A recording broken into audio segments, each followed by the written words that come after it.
Ha llegado nuestro siguiente invitado de la tarde, que es Roger Celi. Él es coordinador del Observatorio Legislativo de la Fundación Ciudadanía y Desarrollo, una instancia de la sociedad civil que pues precisamente le está siguiendo la pista permanentemente al trabajo legislativo. Apenas esta tarde, el presidente de la Asamblea Nacional, en un evento que ha tenido lugar en el hemiciclo del Palacio Legislativo, ha hecho una rendición de cuentas precisamente de estos 2 años de la directiva, porque recuerden ustedes que originalmente, al posesionarse esta Asamblea Nacional, al iniciar esta legislatura, fue electa presidenta de la Asamblea la señora Guadalupe Llori, asambleísta por la provincia de Orellana, que contaba en ese momento con el apoyo del gobierno. El gobierno en los primeros días de esta legislatura tuvo la posibilidad de negociar algunos cargos, ese por ejemplo, y la Comisión de Fiscalización, por ejemplo, también, que Fernando Villavicencio pues ha reconocido que fue una decisión del presidente Lasso que él quedara en esa comisión. Pero bueno, mucha agua ha corrido bajo el puente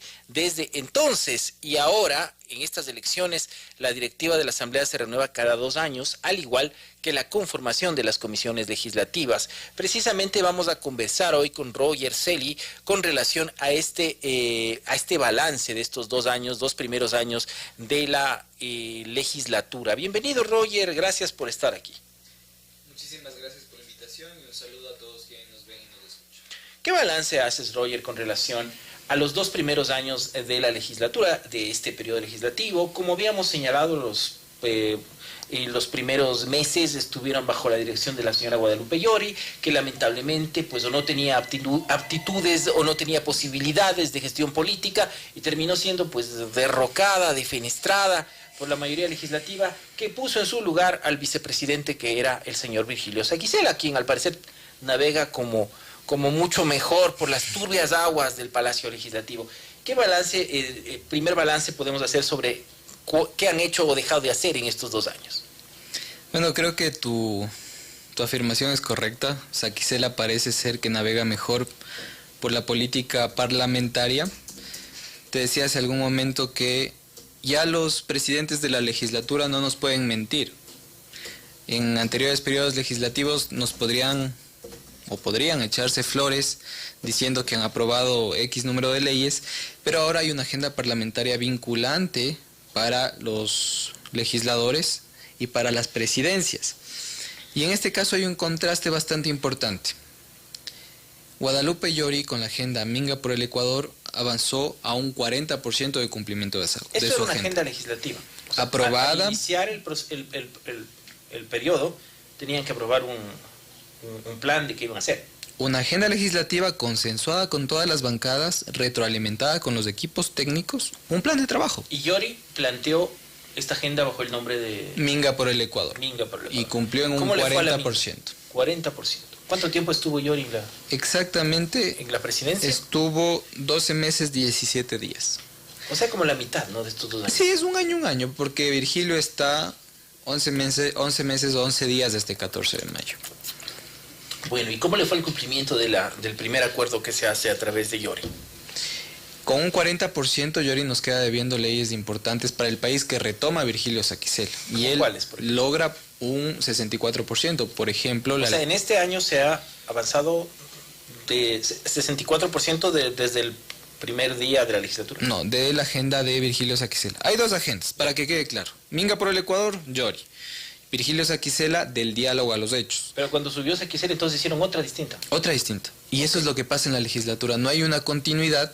Y este año la ley establece que deben crear una nueva agenda parlamentaria con otras prioridades. ¿Pero la agenda es anual o...? Anual. Oh, exactamente. Entonces, cuando Llori entrega la presidencia, había apenas cumplido el 40% de lo que se había propuesto. Efectivamente. ¿Y Saquicela hasta el momento? 64%. O sea, que le ha ido un poco mejor, digamos, en la gestión del trámite. Sí, y adicionalmente debería decir, ojo que son datos, que en la presidencia de Guadalupe Llori se aprobaron 15 proyectos de ley, en la de Saquicela 30, es decir, que duplicó la cifra. Por eso decía que tiene razón al respecto de que maneja mejor las turbias aguas de la legislatura. Pero eso es porque había un conflicto político muy agudo contra Guadalupe Llori, y Guadalupe Llori llegó a una época para evitar el conflicto político, pues no convocaba a los plenos. Y entonces no se podía despachar, pues, porque si el objetivo de los plenos es que despachen, porque el trabajo de los legisladores es ese, ¿no? Sí, y una de las cosas que ha hecho Virgilio Saquicela es interpretar la ley. Por ejemplo, en el juicio político hizo una interpretación extensiva de la normativa del 142. Y eso en otras ocasiones también le ha servido para desbloquear procesos que están trabados. Es verdad que a veces toma atajos, ¿no? Toma Sí. atajos. Y yo he podido notar que, por ejemplo, toma los mínimos plazos que están en la ley. Si el plazo es de 5 días, pues él se toma 1 hora y así. Sí, yo calificaría su gestión como pragmática, al respecto de que busca resultados, pero los procesos pueden ser cuestionados en un futuro. Y es bueno y malo a la vez. Bueno en el sentido de que se aprueban leyes, se pasan procesos, pero malo al respecto de la seguridad jurídica del país y de la confianza de la gente. Ahora, ¿podemos cuantificar el trabajo de las comisiones? Es decir, ¿cuáles han sido los temas donde nos quedaron debiendo, como lamentablemente pasa siempre en la práctica legislativa? Bueno, podemos hablar primero al respecto de la carga de trabajo que tienen las comisiones. Yo quisiera introducir este dato porque a mí me preocupa. Tenemos dos polos opuestos. La Comisión de Justicia y Estructura del Estado ha recibido 77 proyectos de ley en este año. La Comisión de Transparencia y Participación Ciudadana, un proyecto. Entonces, ¿cómo podemos hablar de avance en las comisiones si unas tienen una carga que es muy superior a otras? Pero ¿cómo se podría evitar eso? Porque cada comisión está especializada en un tema, ¿no? Sí Como se puede que no evitar. Es su culpa que haya un proyecto versus 77. Es que ¿sabes lo que pasa? Es que los legisladores y sus bancadas no se ponen de acuerdo para presentar proyectos de ley. Hay pocos legisladores que se suman como bancada o que buscan otros legisladores de otras bancadas para presentar proyectos de ley integrales. Entonces llega a la Comisión de Justicia un proyecto de ley y no 70, que es distinto. O Y sea, ahí es la forma tenemos un como dato. trabajan los legisladores. Exactamente. Deberían ponerse un poquito más de acuerdo. No es colaborativa, efectivamente, y esto genera carga Pero es porque innecesaria. algunos de los indicadores del trabajo de los legisladores es cuántos proyectos presentan. Es más, Sí. apenas ayer se estaban sacando en cara de que este señor X, que nunca viene y nunca ha presentado un proyecto, no como yo que he presentado 50. Entonces, eso también impide pues que se pongan de acuerdo. Sí, pero más allá de eso, yo quisiera hablar de la calidad de los proyectos de ley. Y en ese sentido, ¿por qué tenemos proyectos de ley de 1 a 10 artículos? Tenemos en total 194 proyectos de ley que tienen menos de 10 artículos. Tenemos apenas 35 proyectos de ley que tienen más de 30 artículos. Es decir que por inflar esta cifra que tú mencionas, para que aparezcan en el ranking de los que más presentan, posiblemente estén presentando un cambio con una coma a una ley. Entonces, al respecto de las comisiones, para cerrar la idea, preguntabas cuáles son las preocupaciones de los legisladores y qué tipo de trabajo al respecto de las necesidades del país están haciendo las comisiones. Voy de abajo para arriba. En materia de, por ejemplo, seguridad digital, apenas 6 proyectos se han tramitado, de transparencia y anticorrupción 7, de relaciones exteriores, defensa y movilidad humana 11, educación y cultura 12, y más los legisladores se han preocupado por temas de justicia, con 55 proyectos, y temas de funcionamiento del Estado. Vemos que los legisladores están buscando siempre cambiar las reglas del juego en las instituciones públicas. Y eso pues difícilmente va a tener un efecto en las personas, porque ese tipo de leyes pues se quedan en el Estado, pero no estamos viendo proyectos de ley tan necesarios como por ejemplo un proyecto de ley de gestión de riesgos. Estamos frente a un tema relevante de seguridad con el Cotopaxi, vivimos una pandemia, no tenemos ley de gestión de la pandemia, no tenemos ley de gestión de riesgos. Y introduciría otro tema. La ley de minería, yo no sé por qué no se pone en el Pleno si ya tiene segundo debate. Es una de las deudas que tiene la Asamblea Nacional al respecto de... Estoy diciendo que la Asamblea Nacional no tiene una conexión con la agenda ciudadana. La agenda parlamentaria está muy separada de la agenda ciudadana y eso es un problema. Ahora bien, Roger, ¿cuáles son las comisiones que están como más atrasadas? Porque tú nos estabas dando algunos datos ya. ¿Cuáles son las comisiones que tienen como más temas represados?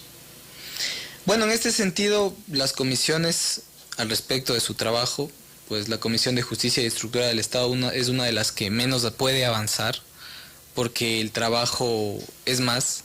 Comisiones como la de Transparencia y Participación Ciudadana, al tener un proyecto de ley, se puede dedicar a otras cosas, como por ejemplo a fiscalizar a los bancos. Esta Asamblea Nacional ha sido icónica en el sentido de que ha aprovechado estos espacios que quedan vacíos en materia de legislación para tramitar procesos de fiscalización que no recaen en la Comisión de Fiscalización y Control Político. Entonces, pues, el trabajo de las comisiones también te podría decir es complicado de ser evaluado en el sentido de avance, porque la transparencia de las comisiones es uno de los problemas que nosotros enfrentamos como Observatorio Legislativo.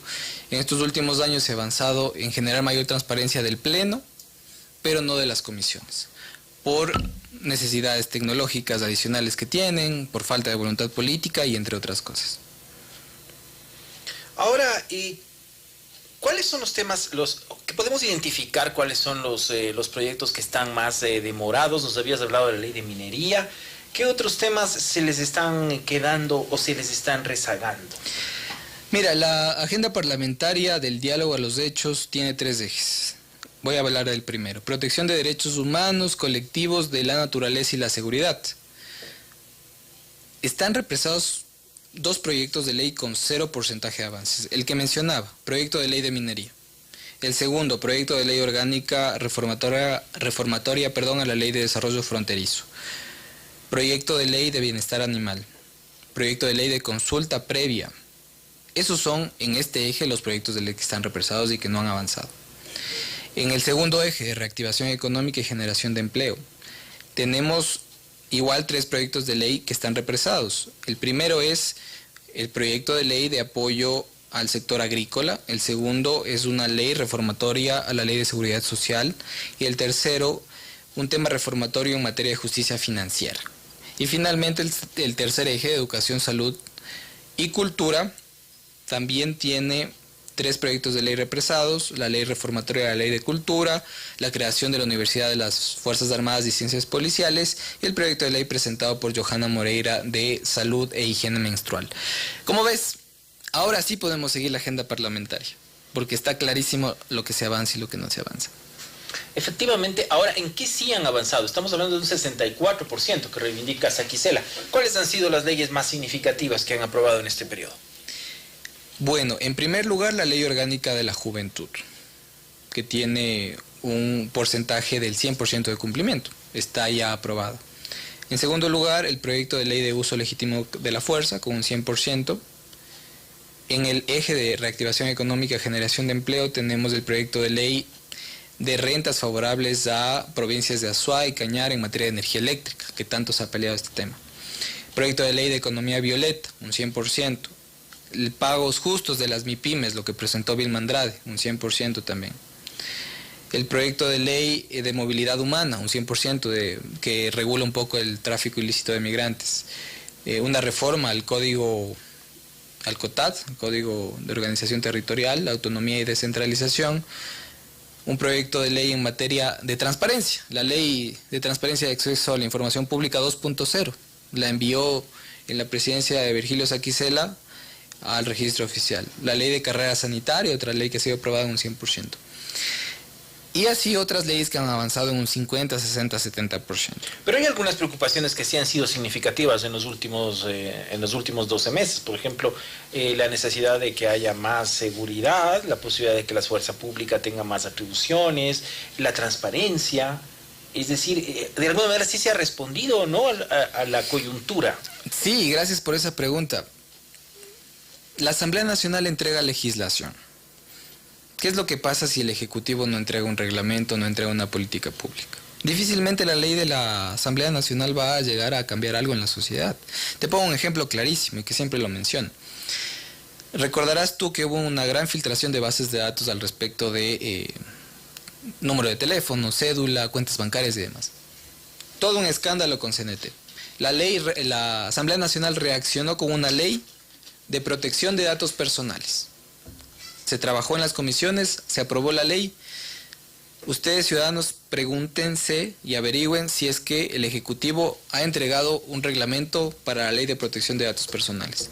Si el Ejecutivo ha creado la Superintendencia de Protección de Datos Personales. Si ha creado una política pública. Entonces, este es un ejemplo de que esa conexión de colegislación que va más allá del veto del presidente a una ley no se está cumpliendo. La colegislación va mucho más allá y tiene que ver con crear política pública y, ojo, que esa política pública sea fiscalizada por la Asamblea Nacional. Nosotros estamos frente a una lógica de disputa y no frente a una lógica de colegislación en este país. Estamos conversando con Roger Celi, él forma parte del Observatorio Legislativo de la Fundación Ciudadanía y Desarrollo y estamos haciendo un balance de estos 2 años y 2 presidentes de la actual legislatura. Volvemos luego de unos mensajes, no se vayan. 18 horas, 46 minutos. Un corazón tan grande merece un premio igual de grande. En el mes de mamá participa para ganar $20,000 por tus consumos con tarjetas Banco Pichincha. Recibe un bono de millas Pichincha Miles y difiere hasta 6 meses. Además, aprovecha el 60% de descuento en el segundo artículo en la categoría Mujer en Reebok. Tarjetas Banco Pichincha. Aplican condiciones.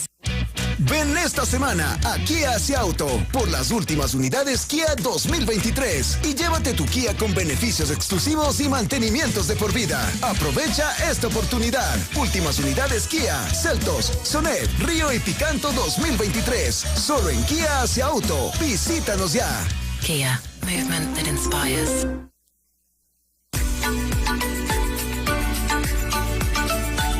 Estamos de regreso con Mesa de Análisis, el Estado de la Nación, con Juan Carlos Calderón y Fermín Vaca.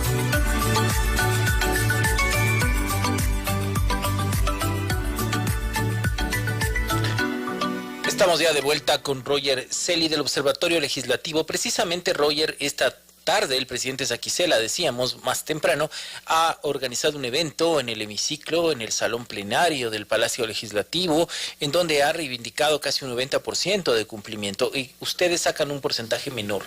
¿A qué crees que se puede atribuir esta diferencia? Pueden ser 2 razones en realidad. La primera es que ellos contemplen la gestión de fiscalización como parte de su agenda. Lo raro es que la agenda no contemple indicadores de fiscalización. Entonces, por eso nosotros tenemos un porcentaje menor del 64 frente al 89.6, que casi da 90. Y el segundo lugar puede ser que ellos consideran el trámite, no sé, pasos adicionales de los proyectos de ley, como consultas de la Corte Constitucional. Pero no tengo una respuesta en el sentido de que la agenda dice claramente qué es lo que se va a hacer y lo que se va a evaluar. Incluso establece un cuadro de indicadores. Y con base en ese cuadro nosotros evaluamos. Habrá que esperar que ellos publiquen su propia evaluación. Su propia rendición de cuentas. Ahora, el día domingo tiene lugar la elección de las autoridades de la Asamblea. ¿Debe haber una nueva agenda para este próximo año? Efectivamente, debe construirse una nueva agenda parlamentaria con las bancadas que no sabemos quiénes van a ser al final del día, y deben generar una agenda programática que pueda ser evaluada cada 6 meses. ¿Cuál es cómo funciona el procedimiento de transición en las comisiones? Porque entiendo que también se van a reestructurar las comisiones, ¿verdad? Y estas comisiones, quiere decir que un legislador que estaba en una comisión estos 2 años va a pasar a otra, y también que estas comisiones van a elegir a sus autoridades. Por ejemplo, ¿cuáles crees que sean las comisiones más significativas a la hora del acuerdo político? Supongo que fiscalización, que régimen económico. Bueno, siempre las comisiones más atractivas para los legisladores, por supuesto, la Comisión de Fiscalización, de Régimen Económico, de Desarrollo Económico, la Comisión de Transparencia se ha vuelto relevante en este periodo legislativo, así como la Comisión del Derecho al Trabajo, que va a tramitar una reforma al Código del Trabajo que está inmersa en una situación de polarización en el país y en el Pleno de la Asamblea Nacional. ¿La transición cómo funciona? Los prosecretarios y secretarios de la Asamblea Nacional y de las comisiones deben entregar información a las nuevas autoridades. Eso no suele suceder en todos los casos. A veces las comisiones vuelven a arrancar desde cero los procesos legislativos. Y perdóname que meta este tema aquí, pero a mí se me preocupa en demasía. Sucede que nosotros registramos en nuestro informe, no el informe de gestión, sino en el informe de gasto público, que en promedio el 30% de los legisladores cambia de equipo de despacho y de comisiones cada mes. ¿Cuánto? El 30%. Ya. Es decir, hay una alta rotación. Alta rotación del personal y quizá procesos de selección no adecuados. Y introduzco un tema adicional. También hay diezmos y clientelismos y pago de favores, ¿no? Aunque sea les tienen un mes, pero les tienen así. Y así se paga posiblemente un favor. No está demostrado, nadie lo ha denunciado. El punto es que hace pocos días, del 6 de mayo para ser exactos, el Consejo de Administración Legislativa de esta Asamblea Nacional, y lo digo a modo de denuncia, reformó el reglamento de talento humano, en el cual se establecían 2 requisitos para ser asesor de asambleístas y de comisiones legislativas. Título universitario y experiencia en temas parlamentarios. Se quitó estos dos requisitos y ahora puede ser el uno o el otro, o título universitario y experiencia. Quizá este no sea el problema, pero agregaron algo adicional y establecieron que se interpreta como experiencia en parlamentos estar en gremios, estar en asociaciones, ser dirigente. Entonces yo digo, puede llegar cualquiera a ser asesor parlamentario ahora sin esta restricción. Pero con esa otra restricción se podría decir solo los abogados que han trabajado en el Congreso o en la Asamblea pueden ser asesores. No, porque esto se derivaba a otro tipo de aspectos, como por ejemplo los estudios universitarios, ¿no? Ahora ya no son necesarios los estudios universitarios. Se está flexibilizando el estado legislativo, que valga la oportunidad de decir, no es de carrera. Los legisladores cada vez que quieren pueden cambiar a su equipo de despacho. Y es importante señalar que también hay que evaluar si 4 asesores o 4 personas en un despacho de un legislador son necesarios para la función legislativa. Y sobre todo evaluar si es que esta inversión que hace la ciudadanía en cada despacho de legisladores está produciendo un resultado en materia de legislación, fiscalización y representación. Estábamos citando una expresión del ministro Cucalones hace poco, más temprano, que decía que los votos se cuentan al final, pero ¿cómo ves tú la perspectiva de la elección de este domingo? Saquicela al parecer está muy cómodo en la posibilidad de su reelección o de su elección, puesto que él llegó por subrogación de la señora Yori y dice que cuenta con el apoyo de la mayoría opositora, básicamente correístas y socialcristianos.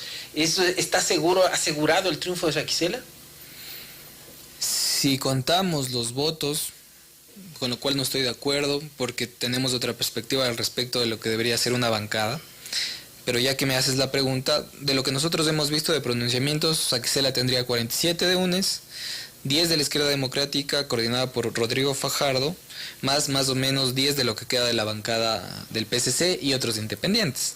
Parece ser que los 70 votos están asegurados. Pero en temas parlamentarios, como dice el ministro Cucalón, todo puede pasar y cualquier voto se puede virar. Recordemos que Yori parecía que había el acuerdo maravilloso generado por Juan Fernando Flores y con las justas logró los 71 votos en la primera presidencia. Efectivamente se necesitan 70 votos para elegir presidente de la Asamblea Nacional. La conformación de las comisiones es por medio de una resolución, ¿verdad? Se hace una resolución, ahí sí opera un acuerdo parlamentario previo, porque no se elige comisión por comisión, sino se elige ya la conformación de las comisiones por un listado general.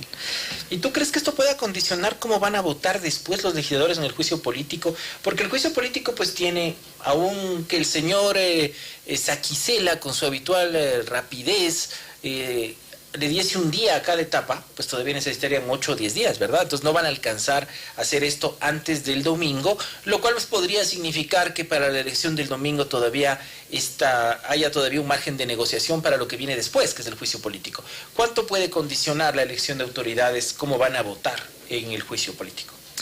Bueno, en primer lugar debo señalar que el consenso político a la interna para elegir autoridades, miembros de comisiones, autoridades de comisiones y demás, comité de ética también se elige, por cierto, mi Consejo de Administración Legislativa. Es legal, no es ilegal. Lo que es ilegal es que los votos por el juicio político tengan que ver con dos cosas. Con temas de prebendas por parte de otras instituciones del Estado, como instituciones públicas o dinero, o que cargos para familiares de legisladores o amigos estén gestionando lo interno de la Asamblea, porque ahí estamos hablando de otra cosa, estamos hablando de tráfico de influencias. Entonces, no me sorprendería que hayan acuerdos, definitivamente que tengamos sorpresas al respecto de quién va a conformar el Consejo de Administración Legislativa, porque es normal. Pero, y ahí también me preocupa en el sentido de que vemos expresiones, dicen varios legisladores, me ofreció esto, me ofreció aquello, decía una legisladora que el presidente Saquicela le había ofrecido cargos en la administración legislativa, es decir, en las coordinaciones y demás para sus familiares, pero ¿por qué no denunció en el comité de ética? Ahí posiblemente estuviese condicionada la presidencia de Virgilio Saquicela, pero nadie se atreve a denunciar, quizá no hayan las pruebas, quizás sea falso, o quizás sea verdad. Geraldine Weber también hacía hoy un tema con Pablo Muentes y el Banco del Pacífico, pero ¿por qué nadie denuncia? Ese es el llamado de atención a los legisladores. No hacen otra cosa con estas expresiones que desprestigiar más a la Asamblea Nacional. Entonces, ¿qué es lo que se elige el domingo? La directiva propiamente, presidente, 2 vicepresidentes. Se eligen el CAL conformado por 7 integrantes, el Los presidente. 7 integrantes que en teoría deberían representar a todas las fuerzas políticas. No necesariamente. ¿Podría quedarse afuera el gobierno, por ejemplo, que es minoritario? Si no logra ser bancada, podría quedarse afuera. Se elige el presidente, 2 vicepresidencias y 4 vocales del CAL. Los vocales establece la ley que ellos sí deben ser representativos y diversos. Es decir, si hay 4 bancadas, debe ser uno de las distintas bancadas. Pero eso posiblemente no pase por el PSC, son 10 ahora, y el BAN no sé si siga existiendo después de la votación. ¿Qué más se elige? Se elige el comité de ética, tema no menor, y que no se suele topar. El comité de ética está encargado de sustanciar e investigar temas de faltas a la integridad dentro de la Asamblea Nacional. Este comité de ética ha trabajado, ha tenido 3 o 4 casos y desafortunadamente ha imperado la votación por encima de la sustanciación. Son varios casos que han sido archivados, por ejemplo el de Egner Recalde, que al parecer habrían las pruebas suficientes, pero el Pleno de la Asamblea decidió proteger a este legislador. Los próximos 2 años tendremos que enfrentar también casos como el de Guadalupe Llori.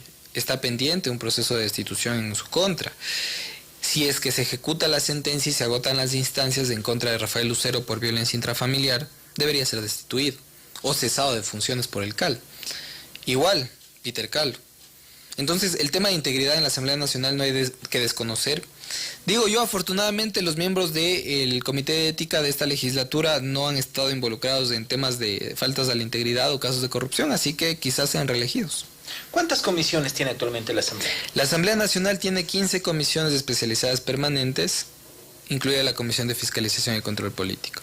Recordemos que se creó una comisión, la Comisión de la Niñez y Adolescencia, y es curioso el dato, se crea una comisión con el objetivo de que las reformas al Código Orgánico de la Niñez y Adolescencia, que tiene más de 300 artículos, se aprueben al fin, después de 10 años, desde que se inició el trabajo. Hasta ahora no se aprueba. La preside Pierina Correa y no sabemos en qué estado está.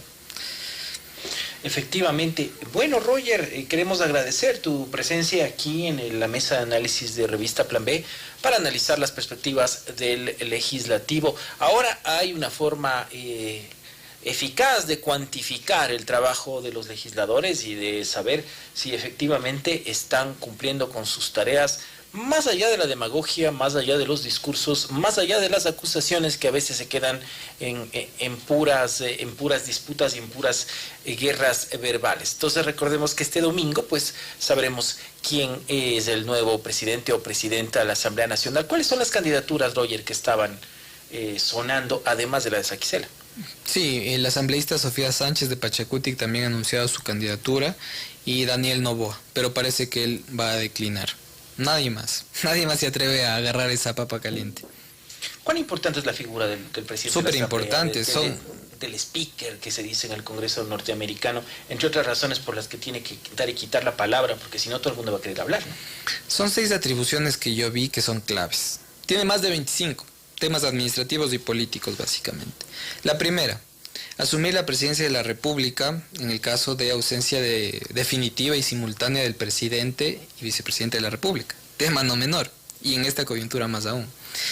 En segundo lugar, proponer el orden del día del Pleno y del CAL. Tema no menor. En tercer lugar, elaborar la agenda parlamentaria. Finalmente, él decide qué entra o no entra en la agenda parlamentaria, con insumos de las bancadas. En cuarto lugar, contratar al personal parlamentario. Y ahí hay un tema delicado de contratación pública. En quinto lugar, posesionar autoridades, en este caso, designadas por el Consejo de Participación Ciudadana y Control Social. Y yo creo que una de las cosas que ha pasado desapercibida y que es importante es el tema de designar a legisladores para representación en organismos internacionales. Algunos legisladores han mencionado también que esto también sería una prebenda que se les da a cambio de un voto. Un legislador que vaya a representar en la UIP, imagínate lo que significa, quizá estaría en juego eso, ¿no? Esa dinámica de poder. Finalmente, Roger, ¿cómo entender lo que pasó con el Partido Social Cristiano? Es decir, 88 votos ayer, justo 4 se bajaron del Partido Social Cristiano, que había denunciado que el gobierno estaba tratando de bajarle a la gente y parece que, aunque el gobierno dijo que no tenían nada que ver, efectivamente que era una pelea entre ellos, entre el señor Esteban Torres, Pablo Muentes y sus conmilitantes, al final resulta que los 4 votos que faltan son 4 votos que se bajan del Partido Social Cristiano que ayer pudieron haber votado sí. Es sorprendente en realidad. Si vemos los últimos periodos legislativos, el Partido Social Cristiano ha sido un partido bastante orgánico y unido. De hecho, es la primera vez que es la primera fuerza política con más casos de transfugismo político. No son 4, son 8, contando el año anterior. O sea, con relación a cómo llegaron, han perdido ya 8. Ya 8, están 10. Es sorprendente en el sentido de que quizá el liderazgo que existía en la bancada en anteriores periodos legislativos lograba mayor organicidad a la hora de votar y de decidir. Ahora, el liderazgo que se está generando, no estoy estableciendo una crítica al liderazgo de Esteban Torres, pero han dicho los propios legisladores que existen presiones. Y una cosa son las presiones y otra cosa es la confrontación y la negociación. Entonces, es sorprendente lo que ha pasado con el Partido Social Cristiano. Yo creo que influyen factores externos, como el tema de la renuncia de los directores del partido, por ejemplo, el tema de que no ha podido ser candidato Jaime Nebot y otras situaciones como las elecciones seccionales que han pasado factura al partido como tal. Distinto fuera si es que el Partido Social Cristiano lograra o habría logrado en las elecciones seccionales hacerse, por ejemplo, con la alcaldía de Guayaquil. Eso no ha pasado. Entonces, se están generando otras dinámicas de poder y no nos sorprenda que aparezcan nuevas organizaciones políticas fuertes, como lo fue en su momento Alianza País, que rompan el tablero en las elecciones de 2025. Efectivamente, Jaime Durán Barba comparaba la derrota social cristiana en Guayaquil con el colapso del PRI en México, que también produjo en el mediano plazo un desgrane similar a lo que estamos viendo con el Partido Social Cristiano. Bueno, quiero agradecer esta tarde la presencia de Roger Celi del Observatorio Legislativo. Muchísimas gracias por haber estado aquí. Gracias, Fermín. Siempre a las órdenes.